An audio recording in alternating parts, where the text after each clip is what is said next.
Good to go. Great, Bryan McDonald. Nice to see you today. Nice to meet you again, right? Yeah.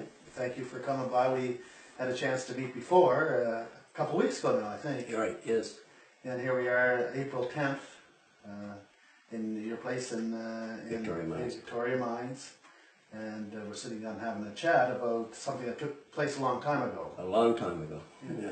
First, before we talk about the circumstances, I just wanted to go through some of your training and your history that you had in search and rescue, and we got some certificates, and maybe you can give me start from the start and what you've done and what you've accomplished over the years. I know it's a lot. It might take us a little bit of time. Yeah. But I'd like to hear from you.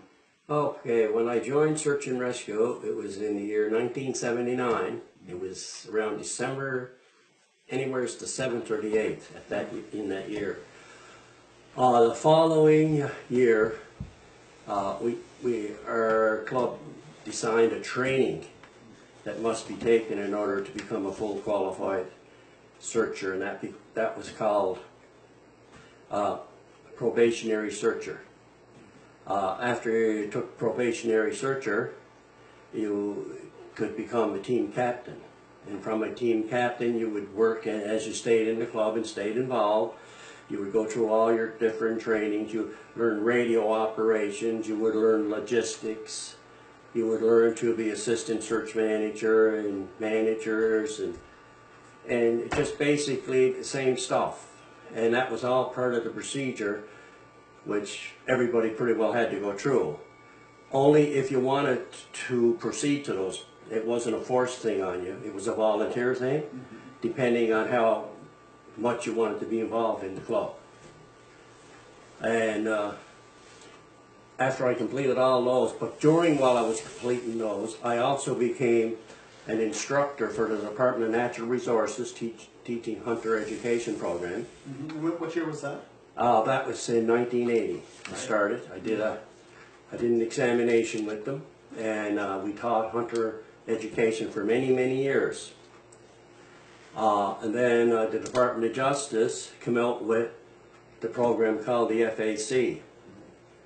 So we looked into it, and because we were already teaching, they decided, well, if you guys want to become instructors for us, you can come and take our course. And we were instructed by the Chief Provincial Firearms Officer, Martin Kramers. And he's a retired RCMP gentleman, and he's also in charge of that whole FAC program at the time. So we took training from him in Sydney, and then I and a few other members in the club, Mr. Eric Langley, myself, Joe McDonald, Henry Parsons, John Young. John was with us for a few years and then quit teaching because he found it too stressful because he was working 2 jobs. But we carried on being teachers for many years. I then became involved in the Association for Instructors in the province of Nova Scotia. I was in the club for about 4 to 5 years, and I think it was around my 3rd year in the club, I became part of the executive, and then I became the president of all the instructors in the province of Nova Scotia. And we used to hold our meetings in Truro. What year, approximately? Oh, that's probably 85, 86, something like that, right? And did that for a couple of years, and then the association kind of folded. And it was a sad thing to see happen, but we were all individual instructors. For myself and Eric and a few other guys that were teaching, and Joe McDonald, we volunteered any money that we made towards the Cape Breton Ground Search and Rescue. We never took even transportation money out of it. It's only in the last few years, just within the last 5 years that I was teaching, that I was putting so much time in that I needed to be paid for my gas money because I was now retired and I live on a small pension. So I can't afford to be paying my own gas running back and forth to teach these programs, so I needed gas money. And the only thing we put in for, I would put in for my gas money and 1 meal out of the 4 nights of training, which averaged out to be around $86 for the 4 nights training for gas and 1 meal. And we did that. Maybe we'd teach, sometimes it was really busy, and the Department of Justice would call us. We probably had maybe 2 classes in a month. Sometimes you only get 1 class in a month, because they combined both programs, Hunter Education and Canadian Firearm Safety course. We were all qualified instructors, because we had to take the same course as the course we're going to teach, say, to you or to Steve. That was, if he was going to take the course, I had to do the same thing. And so I did that for many, many years. I was also a training officer. I became president of Search and Rescue. And what year was that? Did you become president? I got it downstairs in the book down there. It's probably in the 80s. Right. Middle 80s, somewhere. So what was the official title? Was there an official title for Cape Breton area? Yes, we were called the Cape Breton Ground Search and Rescue. Right.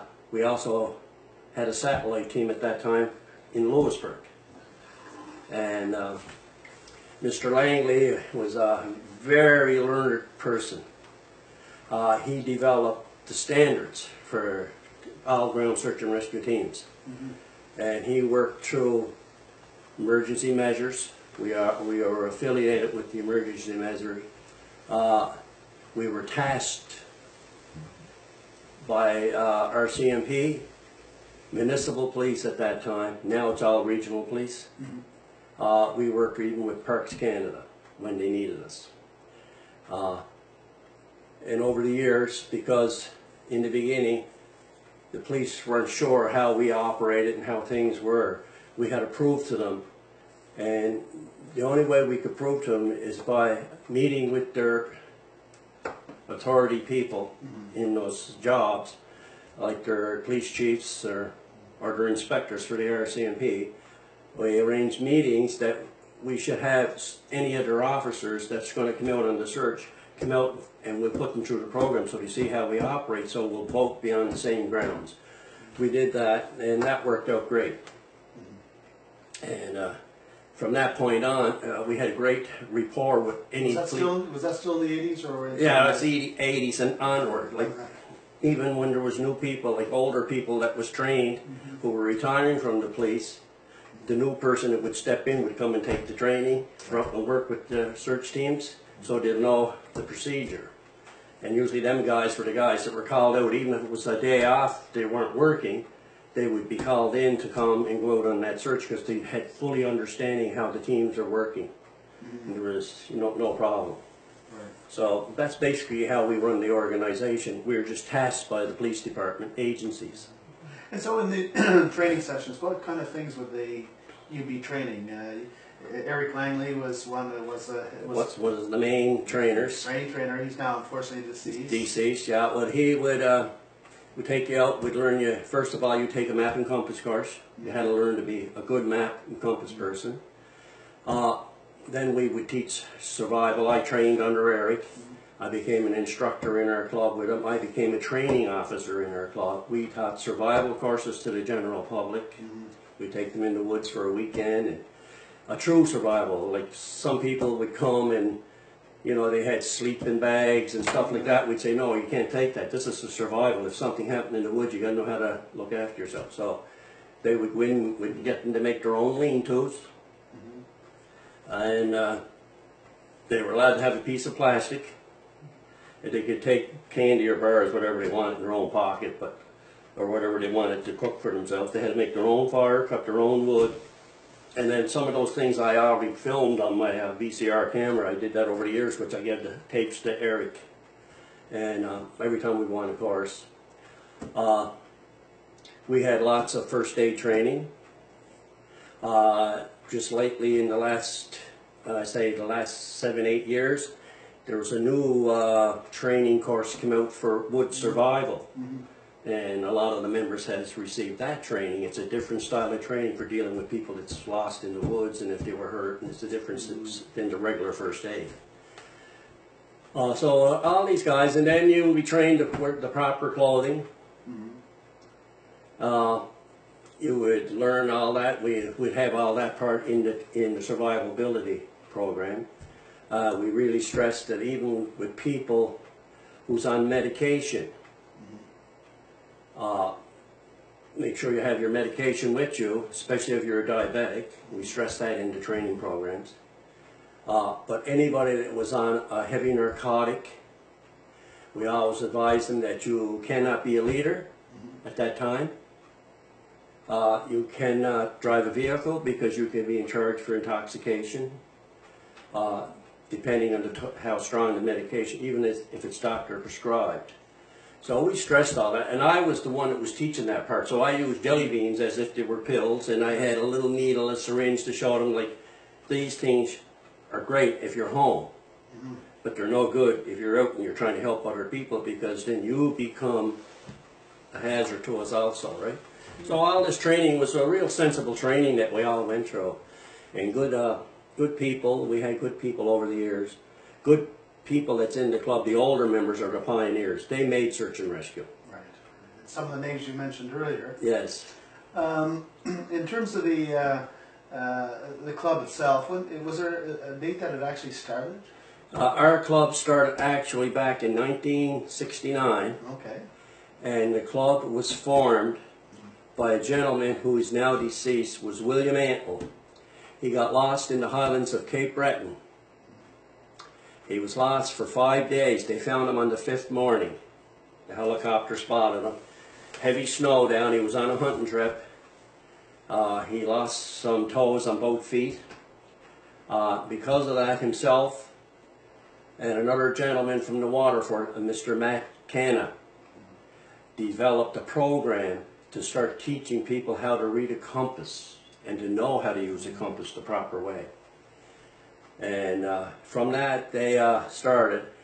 They were probably 10 years young in forming the club when I joined the club. Right. So you were there near the start? And, yeah, pretty close to the start, yeah. Yeah. So when did you finish? I kind of semi-retired this year because I'm involved. I applied to become a diaconate person, excuse me, in our church. And my course that I'm taking in formation is a 4-year program. Plus I'm doing studies from the lengthy school of theology called apologetics on top of this. So I'm quite busy, and I haven't been that involved in the last year and a half in the club. But I consider myself one of the earlier pioneers. This year would have been my 38th or 39th year of membership, and I've always been a very active person in our club. Did everything that I could to help our club grow. I probably ignored a lot of family time with my wife and my children because of my great love of the club. You told me once before that you missed a New Year's Yeah, we were dressed about New Year's, and I got a call at 9 o'clock at night. There was an 81-year-old gentleman lost up in the Stirling. That's on the other side of Framboise, going towards Loch Lomond. And I left when my wife was fully dressed to go all the way to the Stirling to rescue this gentleman who was lost because the snow was down. It was for the New Year's, and at his age and from what we were told what he was wearing, you know, the man probably wouldn't have survived maybe just a night and maybe half a day before he would die from hypothermia. So we went up there. We did find him just at daybreak. Right. Yeah. Before we go on to some stuff, I just want to talk a little bit about techniques, but I just want to go through, you got some certificates here, maybe you can explain it to us, and I'll just maybe start with this one here. That's the Mercy Measures Organization of Nova Scotia. Yes, that's where I took my search management course down in Shetty Camp. We went down for 4 weekends in a row, Saturday, all day Saturday and all day Sunday, training to become a search manager. Yeah. And that was all operated through emergency measures. And this was a wonderful, great program because they really put us through deep, hard training of different scenarios of what to look for, especially even if a person was wanting to commit suicide and hiding under barns and buildings. We knew where to go, where to search it when we're searching a property. We learned that from this program. As far as our regular training, when we were training before this, we were only trained to search arm lengths away from each other, walk through the woods. Right. Nobody thought of looking under the building if there was a little height in the building. Right. But you learn all this when you take your search management program. Okay, that was 1994. Obviously, Yeah, we've done yeah. a lot of Work, searches before then. Yeah. This is a commemorative plaque here. Yes. Yeah. From the Cape Breton Search and Rescue, Mhm. and presented to you, Brian, again. 40th anniversary for 30-year lifetime dedicated service in 2009. Yeah. So tell me about that. Well, that was just like our 40th wedding anniversary. We call it our wedding anniversary, same as everybody else, of our club being the strongest, and we were also the first search team in North America who was registered. There was a few other ones out there, but they were not registered. We were the first group. You're kidding. Yeah, and this was our 40th anniversary, and we had different things going on for the presentations. We had inspectors come in from the RCMP, presented us with pins and little things like that in thanks for all the work we do working with them, by being tasked by them to make their job easier by finding these lost people. And our club decided to start recognizing the gentlemen who were in the club for long services, and just a little plaque of Thanksgiving. And it was a nice, actually it was my very first plaque that I ever received for all the years we're in, because it seemed like we had little parties before, but we never ever thought to recognize ourselves, because we were just out to help the public, right? So it was very nice to receive that. Yeah, and we have this here. This is just your certificate, I guess, date issued here. And tell me what this is. This is Nova Scotia Search and Rescue Association, GSAR Search Qualifications. This particular certificate was issued in 2001, January 1st. And there's a bunch of stuff on the back. Can you tell me about that card? Yeah, this card was normally just for anybody who's trained, because between emergency measures and all the search teams in Nova Scotia, they wanted to bring them all together to form an association, because just before this, we were all individual search teams in our own areas. Right. So by forming an association, then they would develop a new standard and put other certain trainings that each team had to do. Because not every team had the training that we had. Some were doing it differently, so they wanted everybody to be on the same track. So this was formed. And all this training that's on the back, I had this before. The only one that was added to that was my search management. I was a probationary searcher. I became a searcher. I became a team captain. I was a radio operator. I was an operational chief. I was a logistics officer in the club.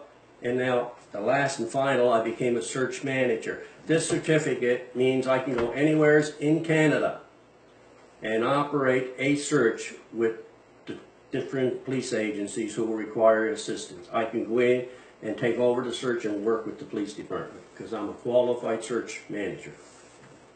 So, and I'm just going to talk up to from the experience up to 1990, because we know we're talking about May 1990.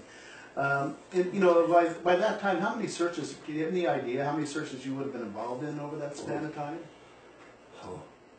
See, when I first went in the club, we were having an average between early fishing season, summertime, early fall, and then the hunting season.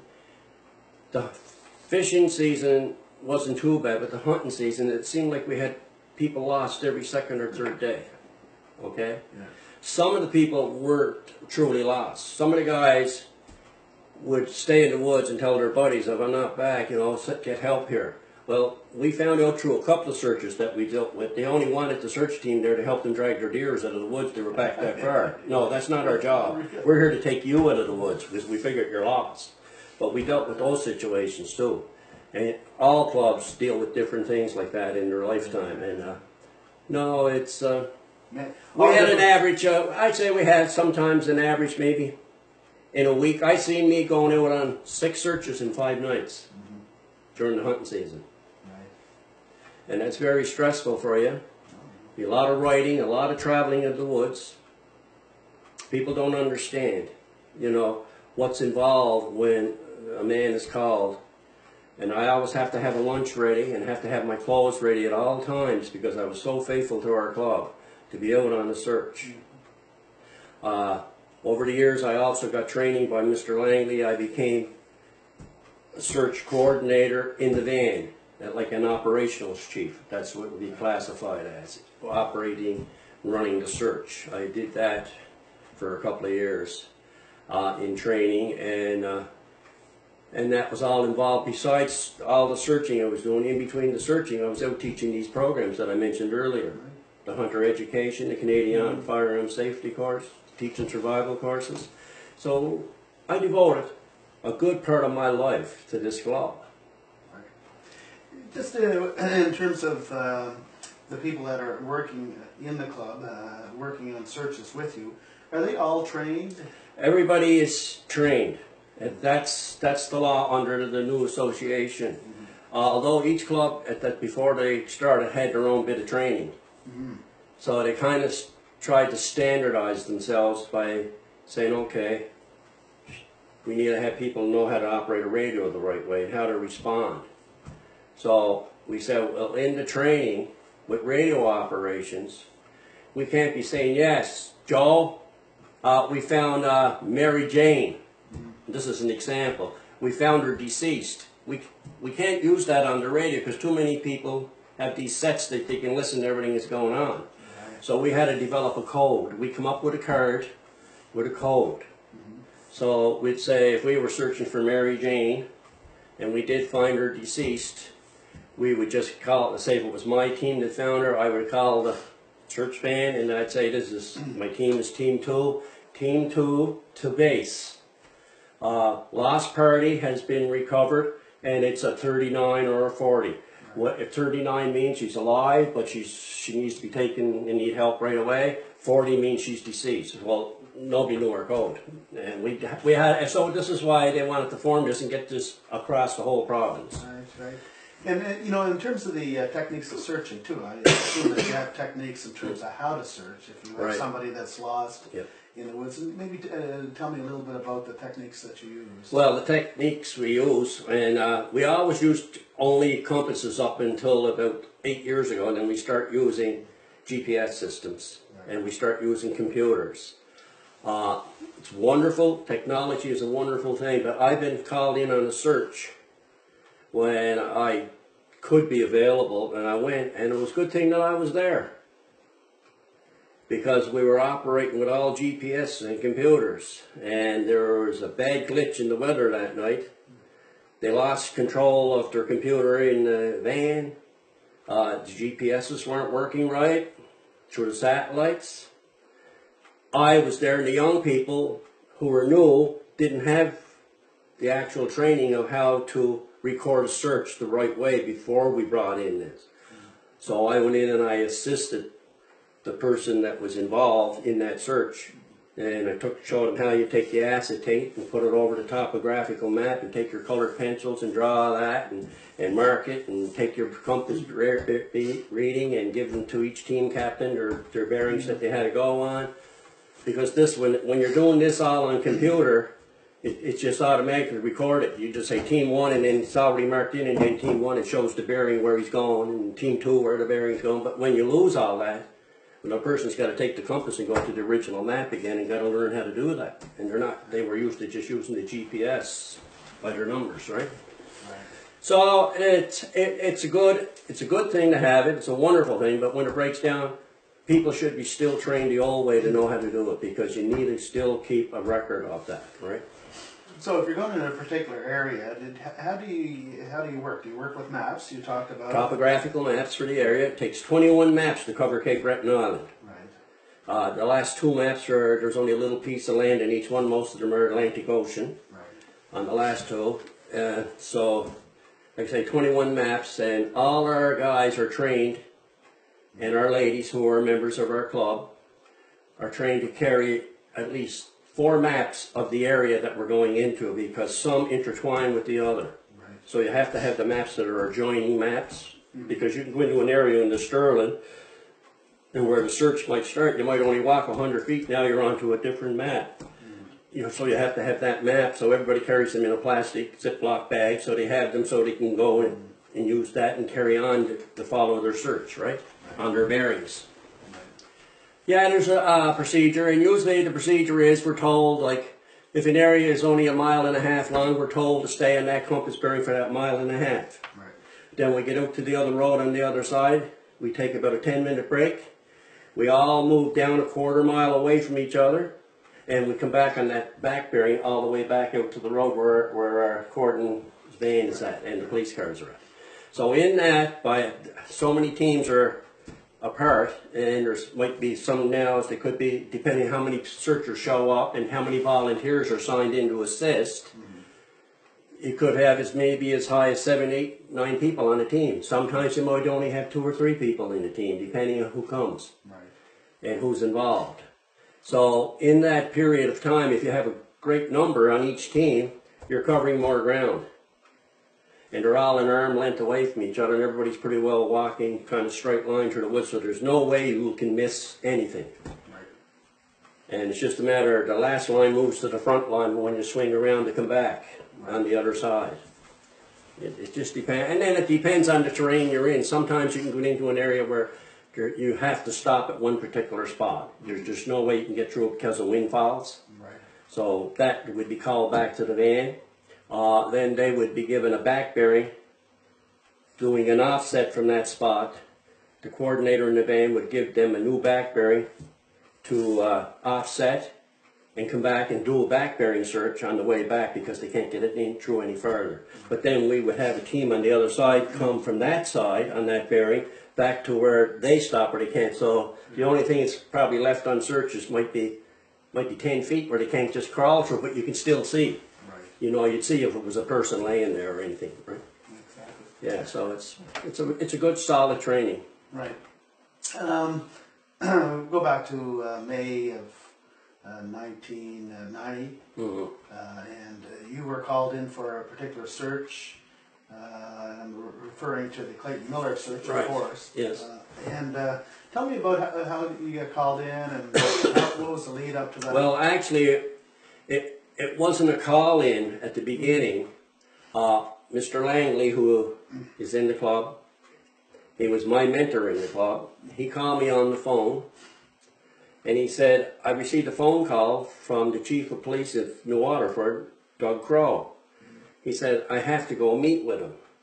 He said, I never met him before, Brian. You know him because you lived in New Waterford. You know who the chief is. He said, would you come with me and come down and introduce me to the chief? He wants to talk to me. I said, sure. So Eric picked me up. We went down. When I went in to the police station, we met with the chief. First, we met with Brian White, who was the deputy chief at that time. He is now deceased, and so is the chief. The both of them are deceased people. But we did meet with them, and we were just talking generalities. He was just more or less questioning our credentials. What we do when we're on a search, and do we know the difference between a lost person and a person that don't want to be found? We were kind of questioned in that manner by them, right? Because we were still building rapport with a lot of the police departments, right? So then everything was good, and the next thing you know, Eric calls me on the phone, and we left and went home, and Eric got home to Sydney, and we got a call and said, we got to go to the Waterford, we got to do a search. Right. Said, okay. This was May 5th? Probably around May 5th or the 6th. I don't have a record of that myself right now. But and at that time, I was operational chief, and I was storing the van in my own property, in my own yard.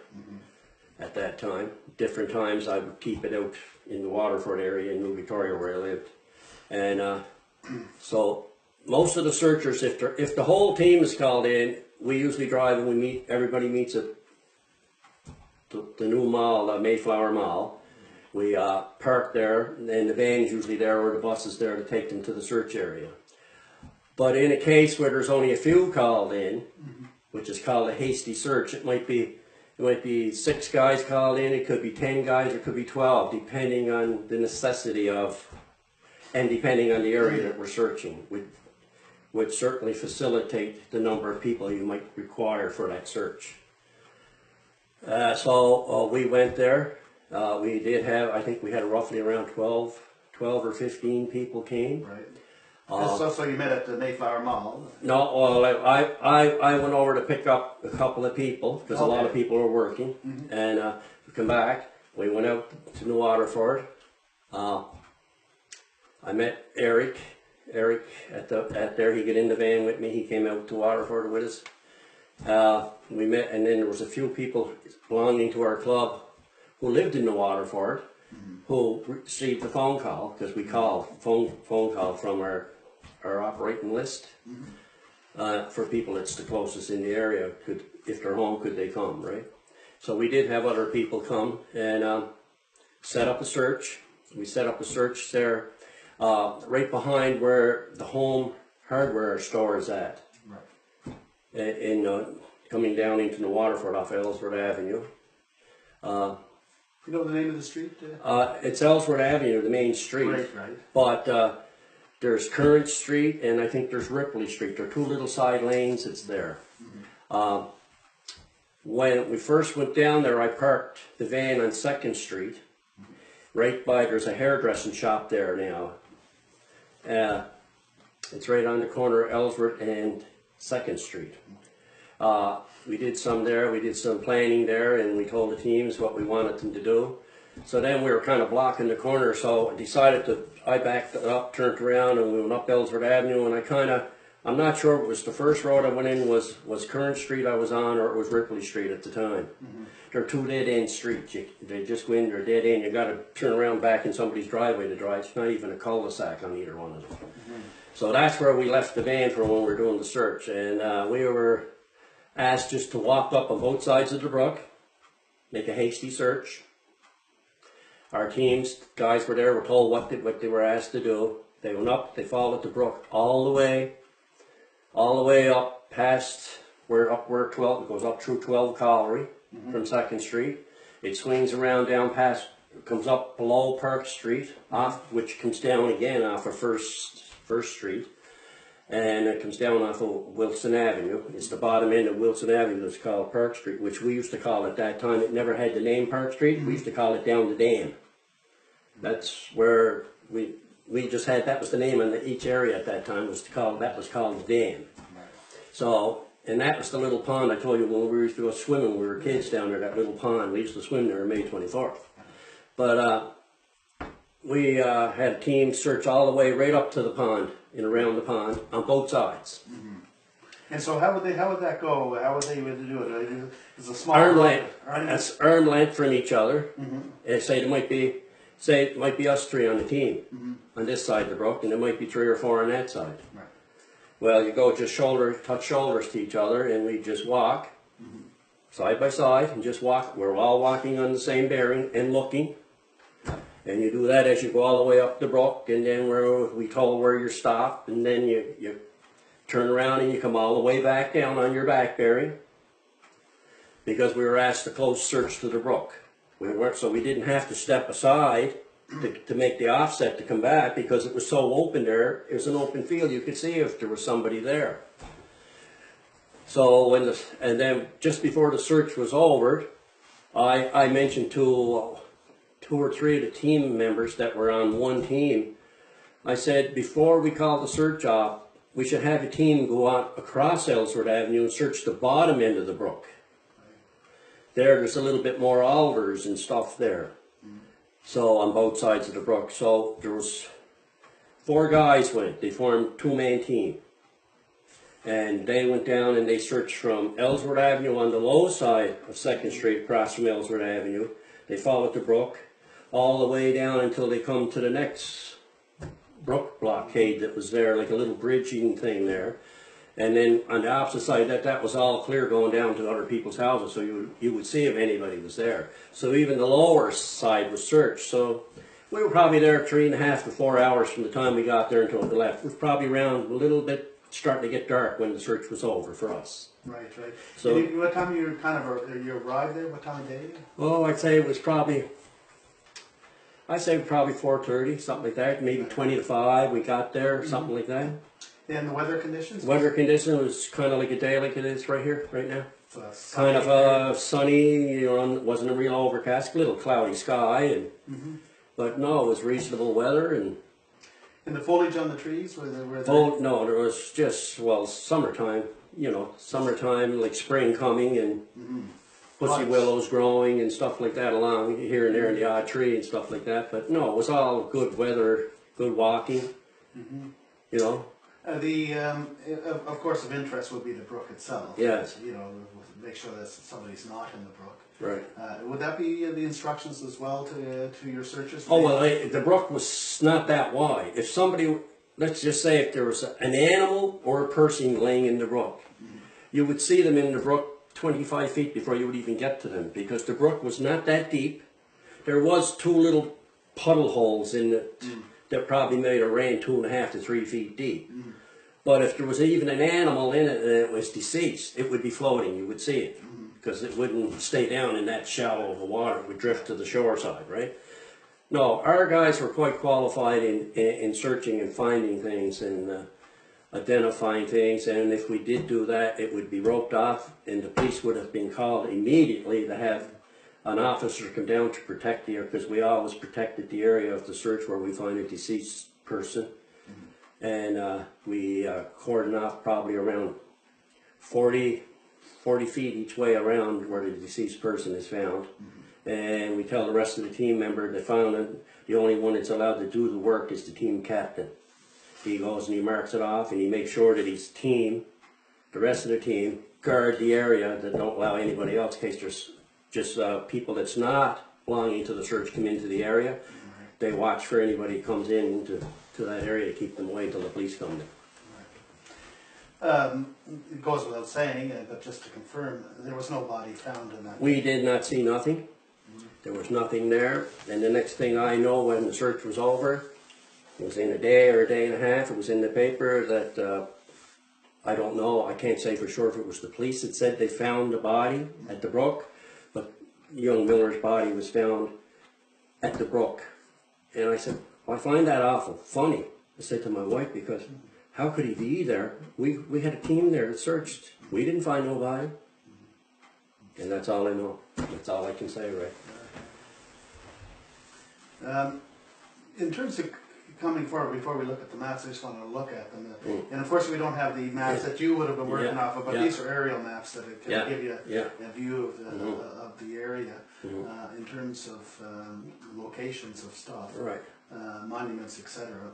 But you're coming forward now, and it's obviously it's 2017. Yeah, and I found this funny because from the meeting we had when we first met with the chief of police and the deputy chief, when this happened, I thought this was already wrote down and it was recognized because the team was there. We did the search, so I thought we were doing the search for the police.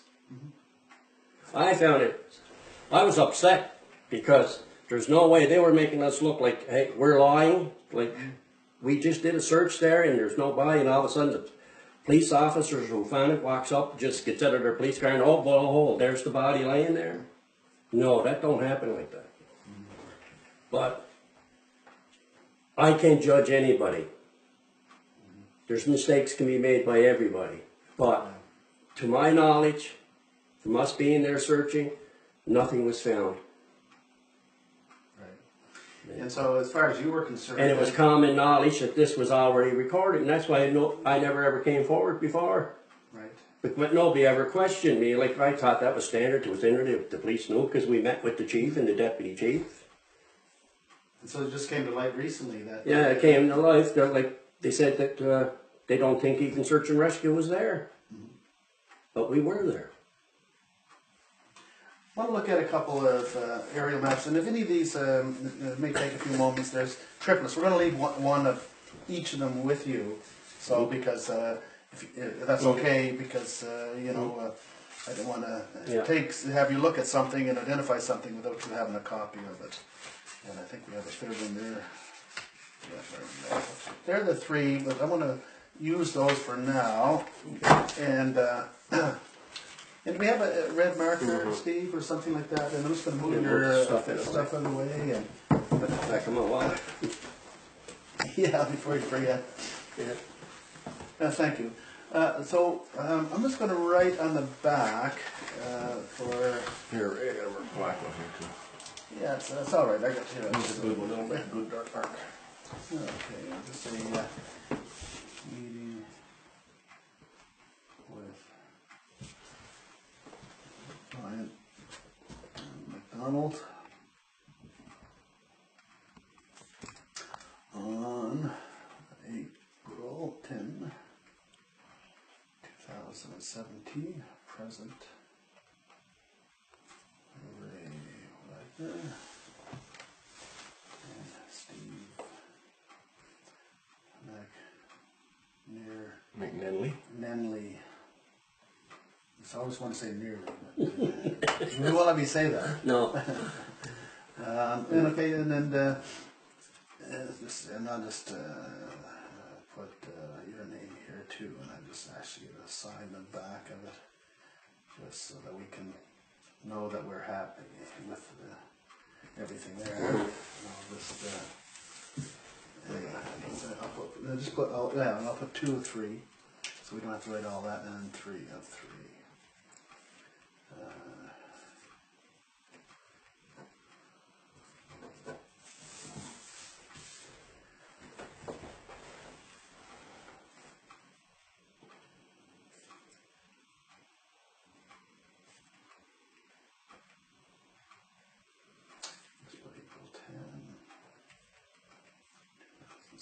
There we go. You sign that one if you don't mind too.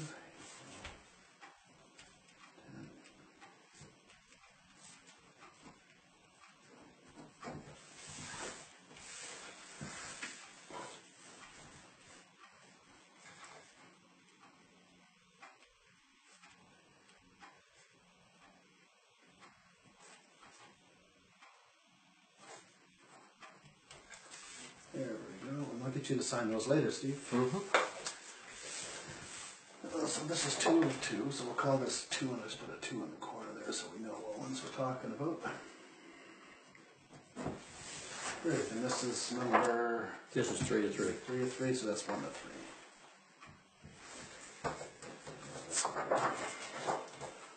1, and this will be 3. So just take a moment, and I'll just show you these, so you just kind of get yourself orientated on the maps. And this is an aerial.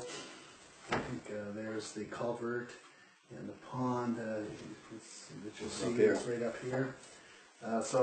This is Park Street right here, I think. Okay, so maybe we can get you to mark with this black X where you were located in, and maybe you can just draw a circle around it.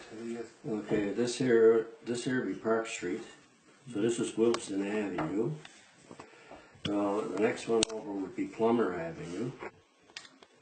And that's First Street. This would be 2nd Street right here. If I can see this right. Yeah, Sorry if I...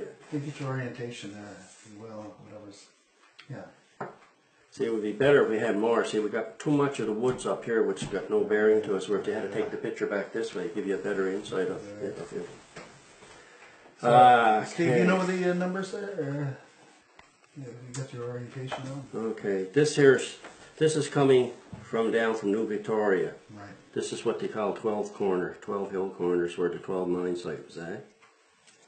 So 12. Yeah, the 12 number 12 there for you. Yeah. That's the 12 mine site. You come down the road.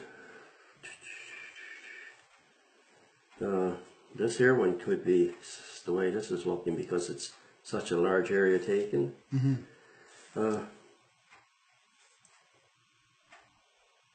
This could be 1st Street. This could be 2nd Street right here. This looks like 2nd Street right here. I think, yeah. Yeah, I think this would be, I'll put number 2nd indeed. So right there in the corner. And there's those 2 little roads. I think I was on this one. I think this one's called Ripley Street right here. I'll put an R there. I think that's where we were at. Okay. Right? And so maybe with the red, if you could kind of tell me or draw probably the areas where you would have started your search with an arrow going up. The way they're going? Yeah. Yeah. It would start right here. Follow the brook on both sides. Okay. And so show me the brook there if you don't mind. Yeah, it's right here. Yeah. Right here. And I'll draw arrows all the way up for you. Okay, that'll be good.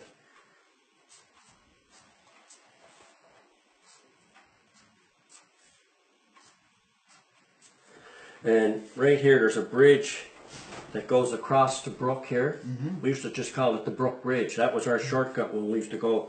I lived on 2nd Street all my life, and when I grew up there, we used to have to cross the bridge to cut up through 12 Colliery to go to St. Agnes School. That was our shortcut to go to school. There's a little bridge right here at this area. I can put a B there so you know there was a little bridge across the brook. Okay, so then we carry on all the way up, past, all the way through. And then when the brook went like this, all the way and up, right up to the, and that's where we searched all the way up that way on both sides. And I think this is the pond up here. Yes, I'll put maybe a P by the pond where you used to swim. Pond, yeah, pond. And did the search go up that far? Yes, right up to the, and right around both sides of the pond. And there's a large embankment along there too. Right. Okay? That's where they used to dump some stone and everything there years ago, right? Right. And that area, down that area, people that lived in that area, the young people at the time, called that area the Nest. That's where they used to go parking with their girlfriends and everything. Ah, okay. So that's just a nickname they had on the area, but everybody who were young fellas going with their girlfriends, that's where they used to go park. It was down the Nest, right? So it was all up through this way, up through. Okay, and then you described you're going up one direction, and when you're finished, you turn? Yeah. Up here first. Yeah. So that's teams on both sides going up. So because they searched really close to the brook, they would turn around and stay. One team member would stay right by the brook, walking the whole edge of the brook, all the way down on both sides of the brook. And the other members would be shoulder length away from them, coming all the way back down. So it was kind of open. You would see somebody if it was laying 20 feet away from you, Right. or something right at the edge of the brook. Right. And if they had a red sweater on, A red sweater, you see that way off, way up in the field, like along the brook, right? You know, like our searchers are good people, and I would not say this if this wasn't true. I would not make this up. This is as true as can be. We were there. I don't know what happened. We didn't find anything. I just hope that this works out for the family members. It was only recently that when I received a phone call from you that they said they wanted to know if we were there because there was no mention of search and rescue being called in. And when I said, well, when I talked to you, I said, Ray, we were there. So wherever the records are gone from that or not, I don't know. And you would have made a record at that there's time. records made of the search. And our head coordinator, Mr. Langley, used to write all the records. They were in a green book. It was kind of an accountant's book. We used to keep all the recording records in there. Like each search would have a number, and the name of the person that was lost would be used, and how many it would show how many searchers were there, and if the search was successful or unsuccessful, or whatever, or the person was deceased, that would be marked in Eric's reports, right? That's the way they always kept records. Each team had kept their own records, right? And you would have made a record that night of... Though if there was something found, yes, and even if there's nothing found, we'd write in, search over, it's incomplete, nothing was found, right? Right. And so that's all that would be in there. Yeah, it'd be nothing major, and it just, we searched the area, nothing was found. So I'll show you, this is, that we just look at number 2 where the red markings are. And this is number 3. And purported, and this looks familiar too, there's the culvert there. Yeah, and there's the brook coming down here. Right. All down through here, see? All down through this area. And the vegetation we see here is not the vegetation on that particular day. No. It would be significant. It was more open because it was more springtime. Right. It wasn't so fully leaved. It was just the leaves were just open, starting, the buds were opening up. There was some pussy willows growing, and just, same as every May kind of around, So Clayton is purported to be found on Sunday, the day after your search, in this particular area here, face down, wearing a red sweater. Yeah. There's some discrepancy between some of the official reports, how far down. Yeah. But nevertheless, going down this way. Okay, well our guys, when we searched all this area, our guys even come up, went across here and went around this pond. Here like that and came back around. Right. And come back down, and then when they got there they called in, said they couldn't find nothing. They said, okay, let's go back down, stay close. One guy on each side of the brook, stay close again, spread out. Yeah. Do a full pan search all the way back down both sides of the brook. So when they did that, we didn't find nothing. So then I said to one team member, hey, he had 4 guys on his team, I'm pretty sure. Let's use the black just for the second trip that you took here. So I said, okay, we did all that up that way, there's nothing. So we should have the brook searched on this side of the brook. So we came across. And that would be going in a kind of a northerly direction? That's going towards the ocean. Yeah. Okay? So if you looked at this, if this is the top of the map, that's north. So you'll be going on a northeasterly direction, heading back down towards the ocean, because this is north, south, east, and west, right? So you're going probably on a northeasterly direction, kind of going down the brook. So our guys went all the way down the brook this way, and they went down that way, down right almost straight to there, where then it was all open. You could see if there's anything there before. It was just trickled into a little brook before it went down over the bank into the ocean, right? And again, nothing on the side. Nothing. No. The last one is one here, and this is, maybe Steve, you come over for a moment and explain the writing where this is from. I believe this is from the SIRT. This photograph was taken by the RCMP in June of 1990. Mm-hmm. Same day that the other one that you just saw was taken. Number 3. Right. And these are both photos that were used at the inquiry back in the day. Mm-hmm. This one was also used recently when Ron MacDonald of the Serious Incident Response Team released his report. He used this photo in his report. Mm-hmm. You can tell what it is. This is the culvert. You can see that. That's the big culvert up the top end before you get to the pond. That's right here. Yeah. That's this one right there. Correct. Right here. Yeah. Correct. And what's this mean, first turn? Do you know what that means? That's the turn on the brook. This was what you see written here with the black marker was added by Mr. McDonald of SIRT. Right. What he's indicating here is a turn in the brook. But what I see when I've been there is actually the brook itself is run straight. It runs straight, yeah. What he's indicating is actually the narrowing of the brook, because the brook is much wider for the first 75 or 80 feet. 75, 80 feet down this way, And because then- you're leading up into it. That's runoff from the pond that we used to swim in. And then it narrows out and it gets narrow as it comes down, right? Right, so as where he indicates that it's a turn in the brook, it's actually more of a turn in the northern shore of the brook than the brook itself. Yeah. Yeah. That was added by Mr. McDonald, as where everything else is written here in black marker. Mm-hmm. And so This indicates the area where Mr. McDonald says that Clayton's body was found. Mm-hmm. Which That's quite a ways down from the pond where the originally people were saying he was found. That's quite a distance. I think It's not really that far if you're walking it, but it's a big enough distance. Yeah, there's a discrepancy, I think, around here or down there. But nevertheless, in reality, he was found right here, Mm-hmm. based on what the Millers say and what the RCMP Yeah. investigation from Okay. 1991 says. Yeah. Probably Mr. McDonald seems to be a little bit off in his location. Yeah, and that there was all searched by our team, all the way right up to here. They went across there, went around this pond like that, and come back down in this side of the brook again, and all the way back down. Would you consider drawing that with your red marker for us, Mr. McDonald? All the way? yeah, sure. And I'll just follow the brook like that, just to show you. This was all searched, then our team went up, they went up across the road, and went up around, and went across all around. Well, I can't see the pond there. That looks like it there. You can see it a little better in this one, possibly. Yeah, so it's kind of, Yeah, it's kind of starts right around here. It's where it comes through here. This is kind of a pond like this, all the way around like that. They went up around, come all the way back down around, back down, they come down, and they come back all the way down, all the way, and they were like spread out like 1, 2, 3, 4, 1, 2, 3, 4, all the way up and all the way back. So Impossible to miss them. impossible to miss a body. That's all I can tell you. I can only tell you the truth. I can't add nothing to it. I'm not blaming anybody for wrongdoings. I can only tell you the truth, what I know. You just know about the search. Yeah, that's all I know about. Well, that's fantastic, and everything you've told us today is from the best of your memory. Yes, and, right, yeah. your honest belief. Yeah, my honest belief and my truthful belief.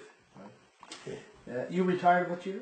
I retired in 1999 from Cape Breton Development Corporation. Okay, great.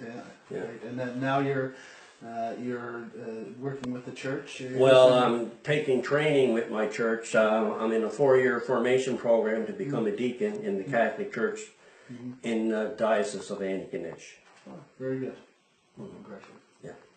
Anything else that you can think of that I missed out on? No, I don't think. We pretty well got everything covered. The only thing, like I said, I don't know if anybody realized that the lower part that I drew in black for you on the map there was searched also on the lower side of Elsford Avenue. Nobody mentioned that. Well, thank you very much. I really appreciate you. No problem, Rick. And I hope it helps you in some way in your investigation. I was really surprised because I always thought they knew that we were there. And I was shocked when I found out when you called me, said, well, were you guys ever there? You know, and I said, oh yeah, we were there. Well, we can't find reports of it. Well, I don't know. I can't answer to that. Right. The reports, the Green Book, you don't know whatever happened to the Green Book? Oh, well, we used to keep them stored in lockers because we used to have our meetings over at the Marconi campus when we used to have teaching our programs there, and we used to have our search meetings there. And then all of a sudden, the school come up with policies that they could no longer give the rooms out to free. You know, like even if it wasn't on. Yeah, you had to pay a big cost on it in case there was damage done, and so then the club moved, and Mr. Langley, I guess, removed all the books out of the locker, and I used to be part of that storing the books, and that we were on searches, and I still even remember the padlock number is 0160. That was our combination lock for locking where we kept our books and our private information, because we used to store a lot of our training equipment in that same locker, right? And that's where we would store the books. So when we had a review, Eric would get down or I would get down and open the locker and take the books. So when we had our meetings to have a debriefing, we'd know the search that we were last on. It was Joel Blow. He was found, or when we found him, he's a diabetic, he was pretty sick, we had to carry him out on a stretcher. All that would be written in the book. Anything that happens when you find somebody, it's there. If there's nothing found, you just mark in, what area was searched, nothing found. Search ended at such and such a time. Feel confident that we did our best. We can only offer 95% success of actually going to the search.